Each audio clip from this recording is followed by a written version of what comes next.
Fierce Fairytales by Nikita Gill. Whispers from the Wicked Woods. Where are the stories for the wicked girls, the ones where they are told perfection is a lie? Where are the legends, fashioned from nuance, the ones that cause the hero and the villain to blur lines? Where are the myths for darker things, the ones of us who were never snow white pure? Where are the lessons for naughty children, the ones who want to be lost in the forest and folklore? If you're looking for secrets, you will find them here. These words have been resurrected from old fairy tales' ruins. This is the place where those stories come to be reborn, and from the wreckage emerge things more human than humans.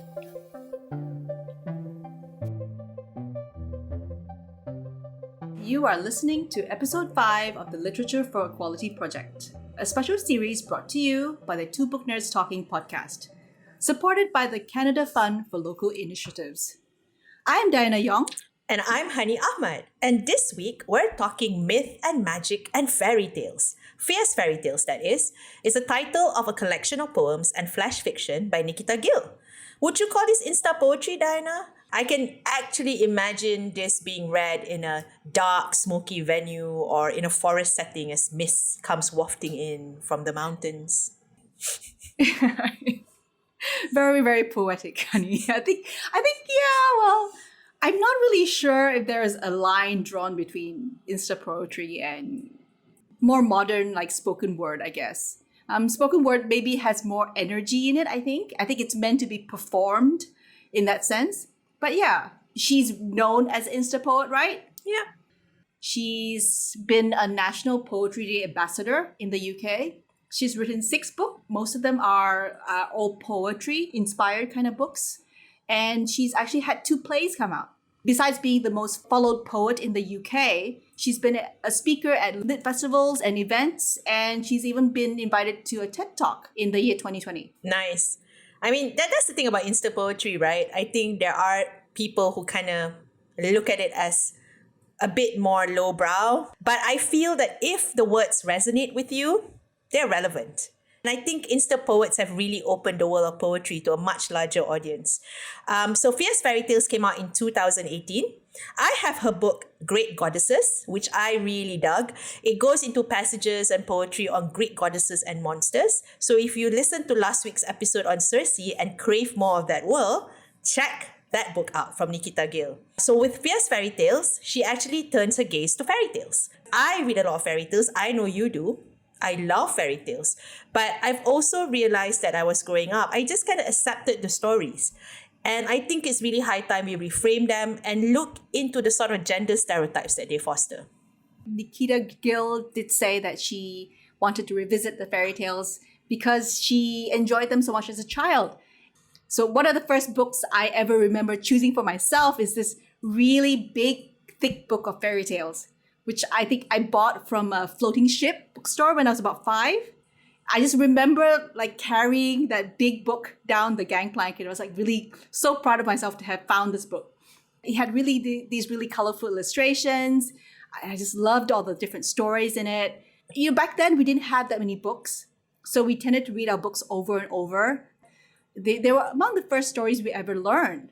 So, you know, like those stories about Cinderella putting on her glass slippers to go to the ball, Little Red Riding Hood seeing the wolf in her grandmother's bed, Hansel and Gretel eating pieces of the witch's candy house. That book had all those stories in it.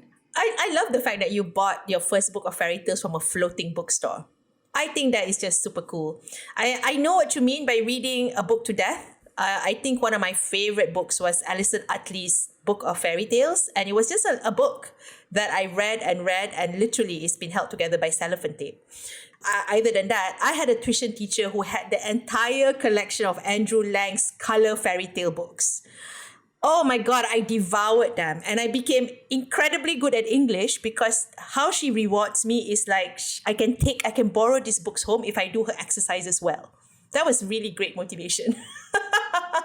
And because I was quite a solitary child growing up, these sort of books, fairy tales, myths, folklore, the books that's really kind of like set your imagination free are kind of like my constant companions. I really don't know whether you remember, there used to be Hans Christian Andersen animated series on RTM. I remembered there was even a book tape that I bought where I listened to the story of the Golden Goose. And I loved it because I was like, wow, somebody's telling me a story and there's music and there's sound effects. This is why maybe we're doing a podcast today. And even our own fairy stories and folklores like Bawang Putih, Bawang Merah, Batu Belah, Batu Bertangkuk, stories of maidens kidnapped by bunyans. These are stories that has survived. One of the reasons why people told so many fairy tales back then, like before they were written down in books, right? They were an oral tradition. They were spread by word. So like mothers would tell them to children, kind of like cautionary tales, like teaching you about the world through stories. So when we're reading these stories, they're kind of teaching us things about how people behave in society. So research has shown that children had these internalized stereotypes of masculine and feminine roles by the time they enter kindergarten. And, they were reading these books back then. So this is how people are supposed to act in society, right? Girls become princesses, boys grow up and become heroes.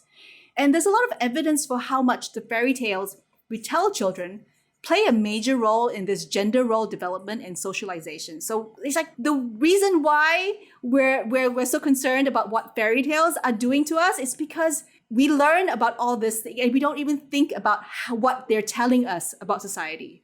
Yeah.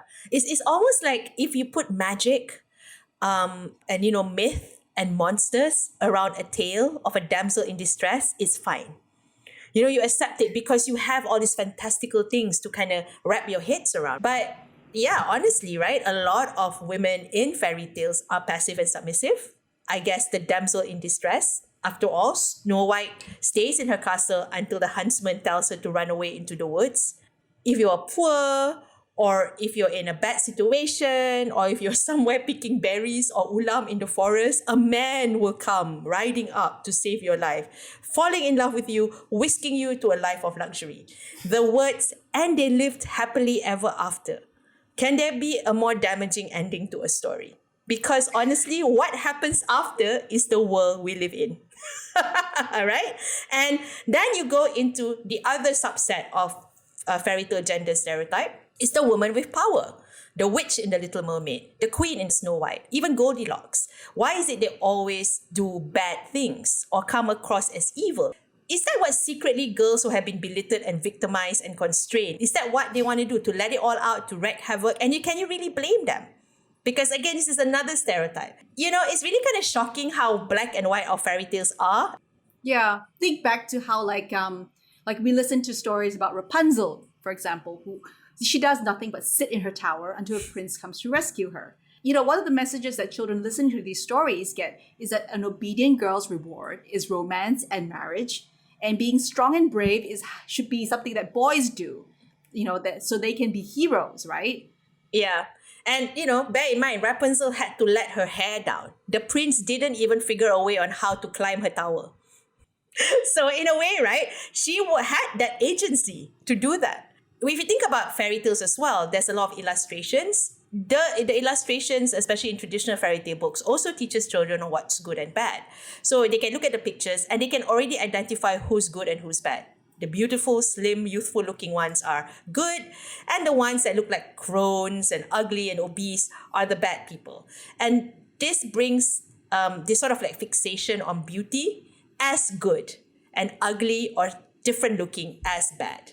Yeah, it's another bad thing that because we tend to depict a lot of characters in fairy tales as caricatures, where they're very black and white characters. They kind of lack all this nuance and subtlety, right?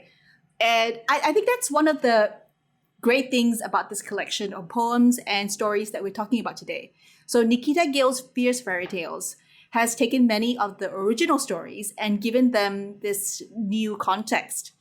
And her princesses are not girls who are delicate and naive, who can't do anything to help themselves. Yeah, so take, for example, her version of Sleeping Beauty, which she calls Waking Beauty. Waking Beauty. In this story, Sleeping Beauty is a quiet girl with demons in her mind, but one who does whatever she wants. She has a kind heart, but a fire in her soul, and she does not adhere to regular princess customs as her parents want. She dislikes the false niceties of meeting other wealthy people and keeps to herself during balls. She values her solitude and spends time with people who do not drain her, like her father, whilst discussing policies and administration. She spends more time in plain clothes, out in the villages, hidden, learning about her people, even if her parents, out of fear for her life, have made this strictly forbidden. A girl like this is not used to relying on other people.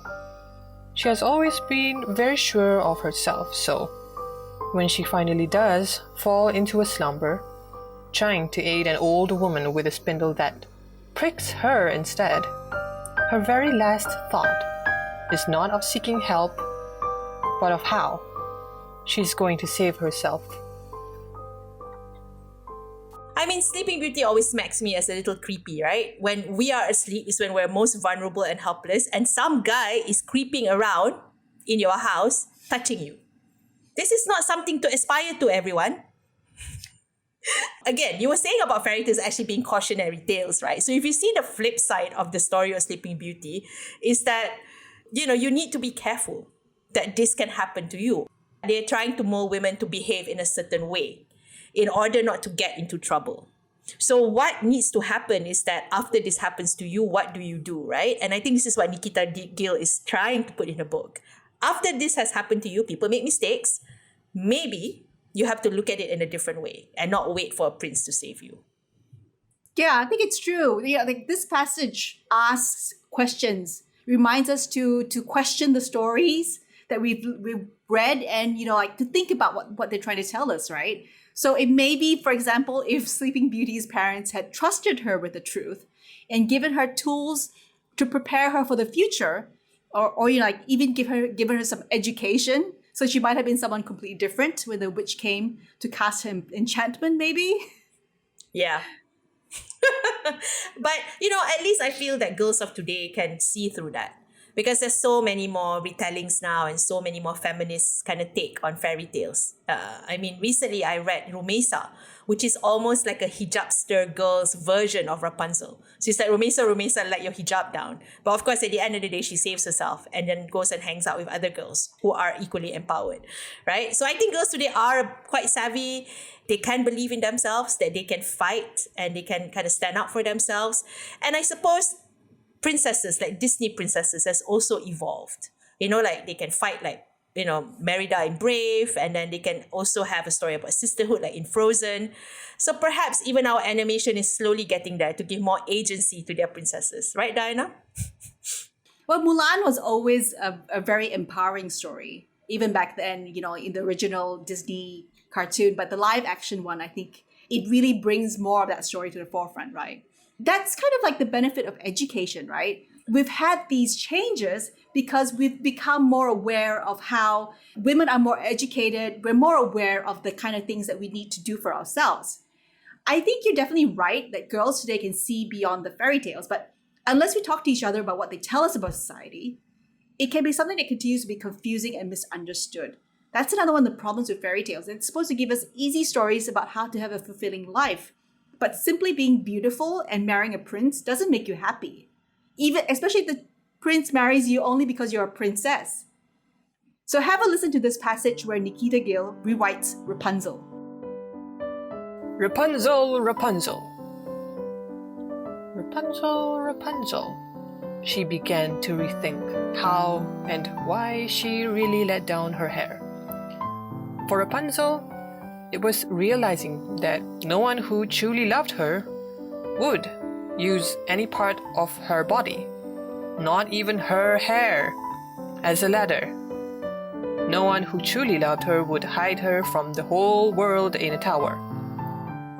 When toxic love is finally recognized for the painful deep wound that it is, all of us must do the drastic and the painful to cut away the poison thread that binds you together.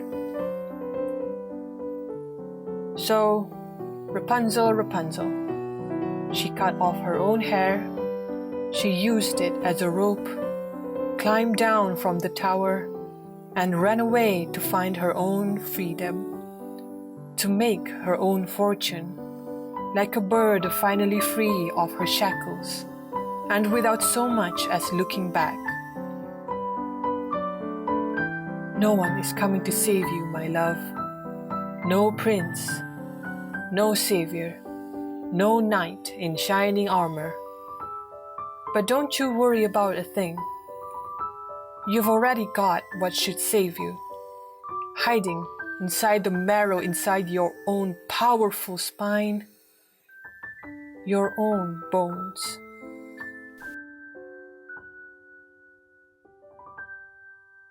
This has a real powerful message of self-confidence and self-belief because it reminds us that true love begins by loving ourselves first. And one of my favorites in this book is An Older and Wiser Little Mermaid Speaks. So it's a cautionary tale about giving up your voice to be desired by the one that you love.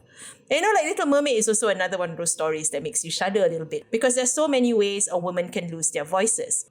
She basically has this rallying call in the book where she says, "Take it from me, as a person who has given up her fins and voice for love, that you should not trade your magic for anyone. Do not make sacrifice a ritual of womanhood." So there are these real interesting nuggets in Fierce Fairytales as you're reading through. Think about the other side of the story, right? So I feel that this is an excellent book to springboard a discussion on how our fairy tales are outdated and how to discuss the manipulation of gender roles in them. And perhaps it is time to write some new fairy tales, Diana. Yeah, definitely. Probably in the last 20 or so years, we've had so many people come up with so many different, like, new ways of telling the same stories, but giving more voice, as you say, to the women. Although Little Mermaid still needs a lot of work, I think. I don't know if I've read one that retells it. That definitely needs some work. Hans Christian Andersen, right? And we agreed. Yeah. His stuff is Oh my pretty God. grim. The original was very, Yeah. That's true. To be clear, I think it's not just girls who are affected by this need to be seen as a worthy member of society, right? So as we've mentioned before, boys are equally at risk of being stereotyped and told to play a certain role. They have to do this in order to fit in and to be validated by their peers. So Nikita Gill's book also addresses how boys are equally affected when we expect them to always play the hero's role and we don't allow them to be in touch with the emotional side.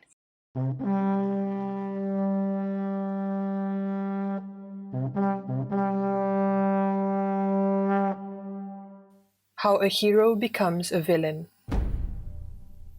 Trauma, when left untreated, has the capacity to make a villain out of you. No one understands how little boys who save villages, who become war heroes, who have fathers that just expect them to be brave no matter the cost to the insides of their mind, become villains without even trying to. How then hearing the word no becomes a trigger.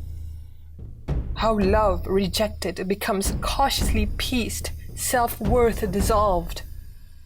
How the thought of losing love and it being given to someone else makes this entire facade you have carefully constructed fall. How you weren't always an arrogant, self-involved, obsessive bad guy. How that is just the way you project yourself to keep the vulnerable little boy hidden. This is what is expected of you. the strongest man in the whole village. How obsession is a symptom of a dark thing left untreated. And how truthfully, under your brash surface, you have kept a beast inside you, secretly hidden. And what seeing the girl you love hand over her love to someone who looks just like the demon you fight every night does. This is how a hero like Gaston becomes the devil in the story, which could have been about his only chance at finding love. Take this as your reminder. Not all heroes wear capes. Some wear darkness. Some wear wounds.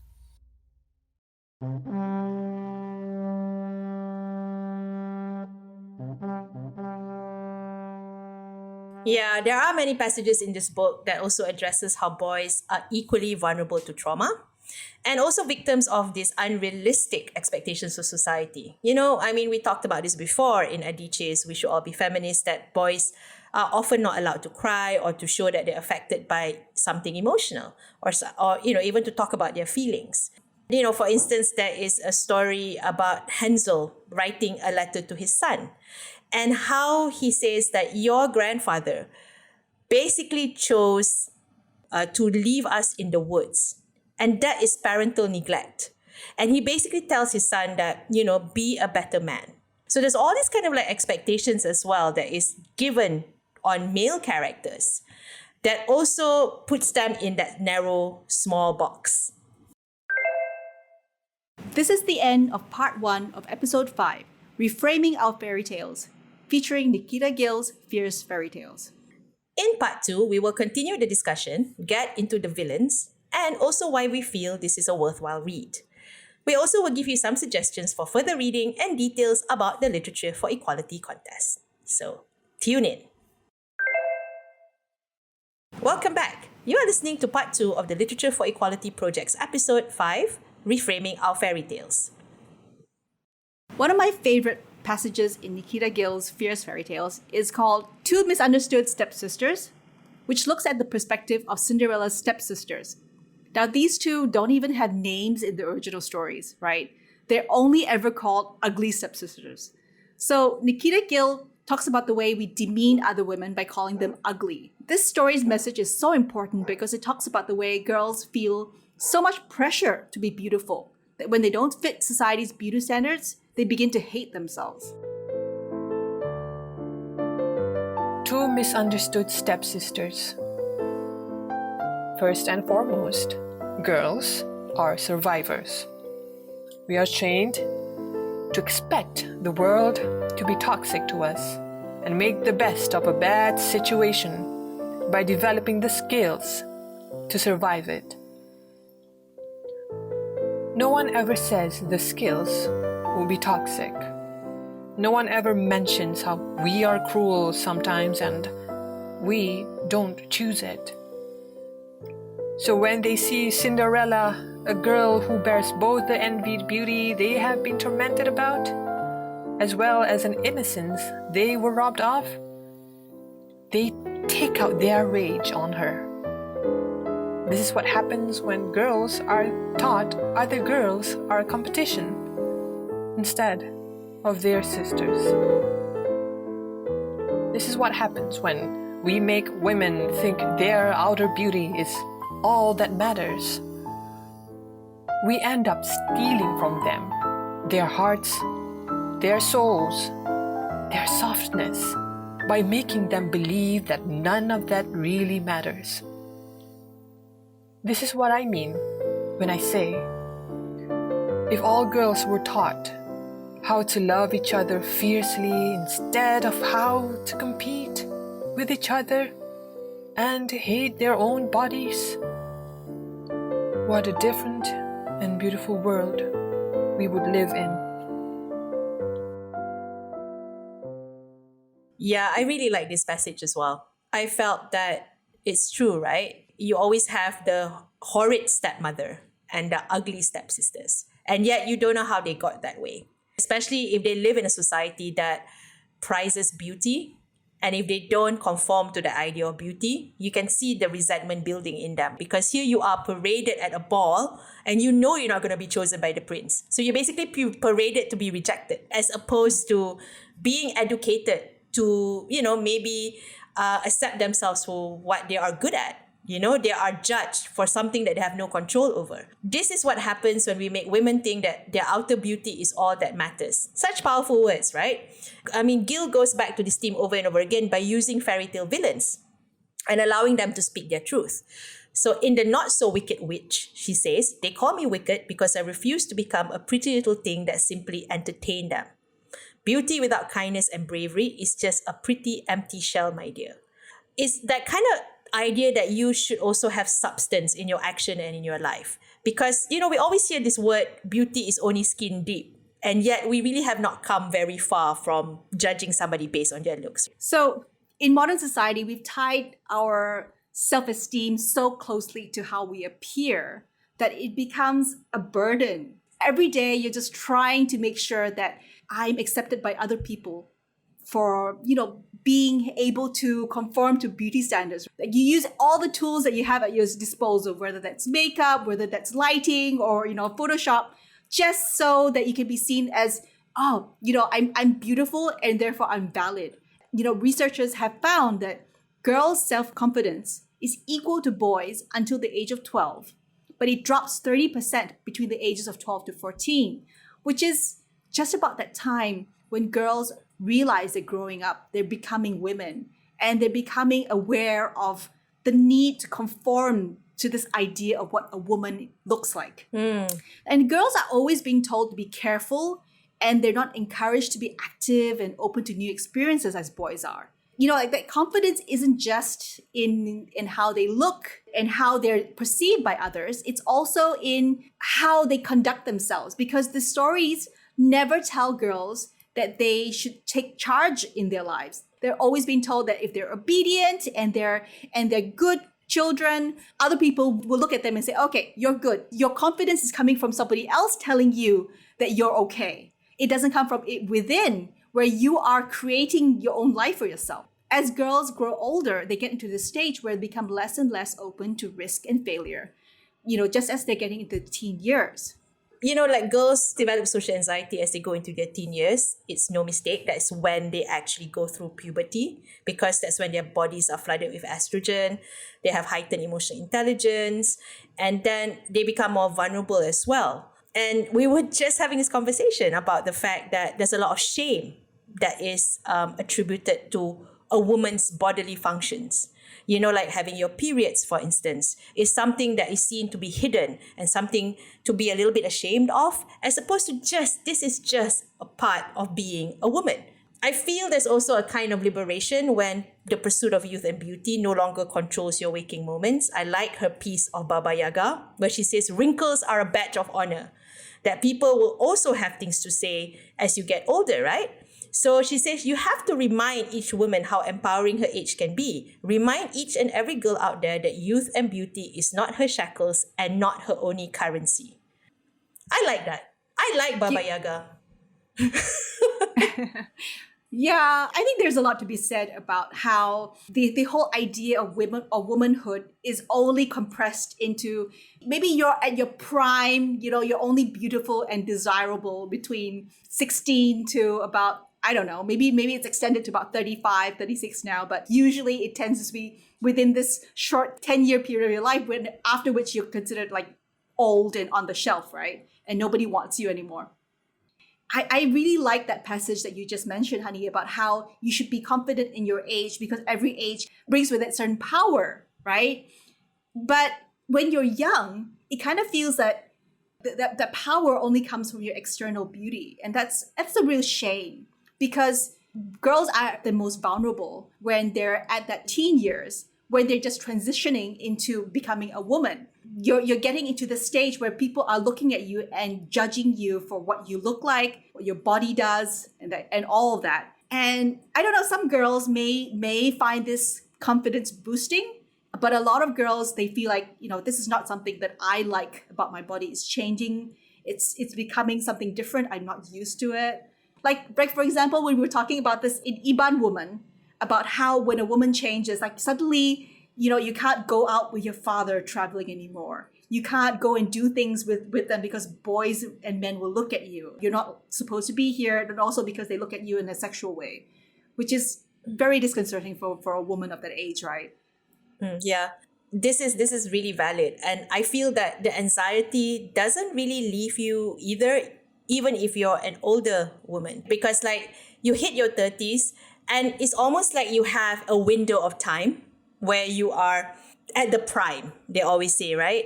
And it's not just social media. I think even in our movies and television, especially locally as well, for myself, because I write scripts. And I always find that they keep going back again and again to wanting to tell stories about women in their 20s. And even when I write about a woman in their 30s, they still want to cast somebody that look like they're in their 20s. So that's already unrealistic. But honestly, the stories that we tell at every single part of our lives is valid. I mean, people want to watch stories of a variety of ages. And if you don't tell enough of those stories, then people are always going to have this narrow view that, oh, by the time you hit 35, that's it lah. You're done. You're past your sell-by date. If you're not married by the time you're 35, life of a spinster lah, eventually a crone, and eventually you're just going to have cats. I mean, stereotypes happen everywhere, not just in fairy tales. Things have to change, not just to reframe our fairy tales, but we also have to reframe the things that we put out there for people to watch, to aspire to. Yeah? Yeah, I think that's actually a very important thing to think about, because when we put pressure on girls to do well, like girls are actually doing really well. They're actually in their teen years, they tend to do better academically than boys. But we tell girls that take it easy with the boys because they're not as mature as you are, and we let boys off the hook like that. But we never tell boys that because girls are more mature than you should listen to them. They still let the boys be in charge. So coming back to this whole self-confidence thing, being told that you must always be working as hard as you can, trying as hard as you can, and while protecting yourself as well. Don't ever put yourself in a situation where you're going to be compromised. Don't ever put yourself at risk at all. So girls don't like to take risks. They don't go out their comfort zone, and they don't like to do things beyond what they're told to do a lot of times because that's safe, right? They don't have to worry about getting it wrong. That's all very well and good when you're in school. But outside of school, girls are less able to cope with new situations. If you come out and you go to work and there's a whole lot of different kind of pressures and there's no one to guide you to tell you exactly how to do things, that's going to be even more anxiety inducing. Yeah, I think that's one of the nice things about a book like Nikita Gills, because she understands this anxiety and she puts it into words. So it's actually pretty uplifting reading some of her passages, because she writes in verse, but she also writes narrative. But they're all very short and very bite-sized. It's something that you can dip into from time to time. And she's also an Asian woman. She grew up in India, so she would have experienced how gender is treated in Asian countries. Again, this preference for boys, this preference for a man to be the head of the family, inheritance laws. I know India has a lot of very complicated laws to do with inheritance. When a family member dies, you don't automatically get inheritance if you're a girl. It always goes to the male member of the family. So there's so many kind of like this gender inequality that happens on a daily basis that women just sort of like, I think after a certain point, pick your battles. If our own stories and fairy tales also confirms that, it is all internalized already. So you already feel that, yala, I have no power over this, so I just let it go. So see how important it is for us to reframe how we tell our stories to our children, right? One of the nicest things about Fierce Fairytales is how approachable her language is. And she does do this with the Instagram age in mind, right? So a lot of it is very bite-sized. It's easy to consume. It's quite punchy language as well. it doesn't actually require you to spend too much time trying to parse the language and think about, like, what is the meaning behind the meaning? Do I have to be cued into this culture in order to understand this? It comes back to what you were saying earlier about how people talk about Insta poetry as being lowbrow. But I think what it does is it actually appeals across a lot of culture. Now, the reason why people find Shakespeare so hard to understand is because you needed to be somebody who was born of that era to understand a lot of the connotations behind that language. With Insta poetry, it appeals to a wider range. It cuts across a lot of culture. It cuts across a lot of countries. And that's why I think it's so easy to consume, right? Because it's designed in a way that it doesn't actually make it so hard for people to be able to understand what's going on. And then it's easily shared. It's easily tweetable. Mm-hmm. It's easily put up on Instagram as memes. It's really relaxed. It doesn't try to rhyme your words. It doesn't even have like a proper, like stanzas where you have the beats, right? I mean, very free flow. You almost feel that you're just sitting and listening to her telling you a story. And it also has her own illustrations. When we are thinking about fairy tales, it's also good to think about our own fairy tales and folklores. So hopefully you will join us when we discuss Principal Girls. And it's our own stories. And it'll be a good episode to listen to if you're thinking about reframing your own fairy tales, like Putri Gunung Ledang or Batu Belah, Batu Petangkup, all these sort of tales that you internalized when you were small and wonder why are we so horrible to the women? Isn't it, Diana? Like, some of our stuff, they're so horrible to women. Why? They want to scare us to stay at home. Well, don't forget that most of these stories, because they were written from a man's point of view, because men were the ones who wrote, men were the ones who read books. They had the time, they had the energy, they had the wherewithal, they had the, they had the opportunity where women were like walking 3 miles each direction to go get water. Men get to sit at home. So they had the time to do that. Well, I think they occasionally had to look after goats or something. I don't know. I mean, like, you can write while you're looking after goats, right? If women can figure out how to write stories while they're feeding 5 squalling children and having to keep the home tidy as well. Okay. I think we're coming towards the end of our episode. I mean, this is a very sprightly discussion because fairy tales is something that both me and Diana really love. But before we go into the competition segment, Diana, I would like to just have a takeaway here of 4 spells to keep inside your mouth, which I think was really a nice distillation of Gill's book. So the first spell is I respect myself. It's the most powerful incantation that will change your whole life if you believe it when you say it. Second spell, my heart is too valuable for you. The spell that will set you free from any destructive soul. Third one, I believe in you. The best gift you can ever give anyone else. And the final spell is no. A single commanding 2-letter spell with the ability to liberate you if only you learn to use it unapologetically and cast it without fear. So there you go. When you say it, mean it. It's not just talking about empowering girls and giving them the confidence in themselves. It's also about taking responsibility for what's happening to you. We forget to tell girls that, like, if you're at home and somebody breaks in, you can take responsibility of yourself by, doing whatever you can to survive, right? We often tell girls, don't harm people, don't do anything violent. We encourage their timid kind of behavior, but we don't tell them that it's okay to stand up for yourself. We don't tell them that, it's okay to see a situation and say, I know what to do here. And yet we allow boys to have the time to slowly grow up. And by the time girls grow up and they understood all this for so long, they've had to swallow their bile for so long that they're used to being quiet.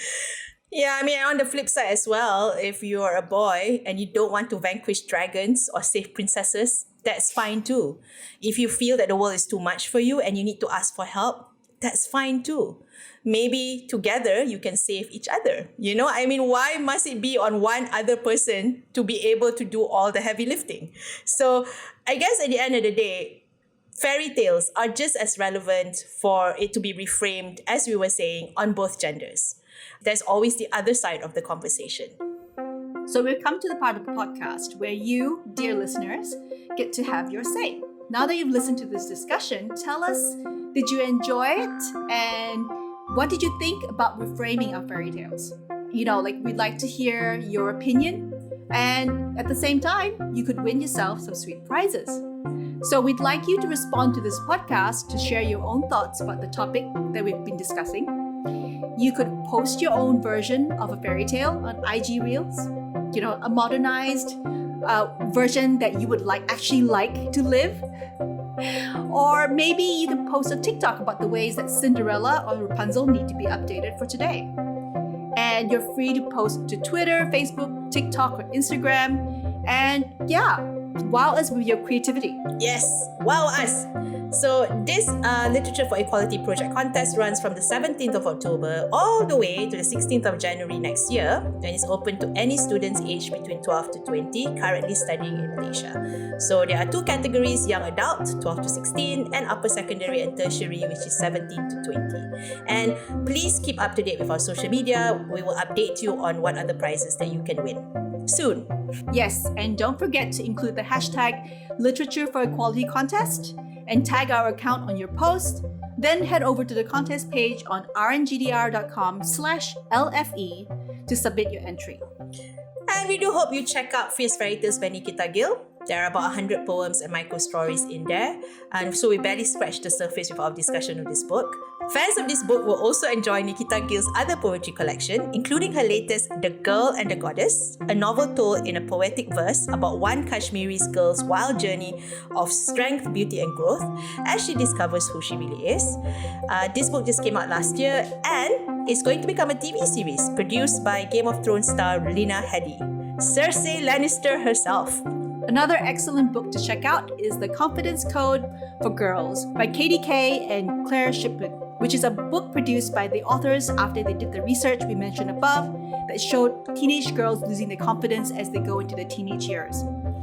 This book is packed with graphic novel strips, appealing illustrations, fun lists, quizzes, and challenges, and true stories from tons of real girls. It aims to give girls the chance to embrace risk, deal with failure, and be their most authentic selves.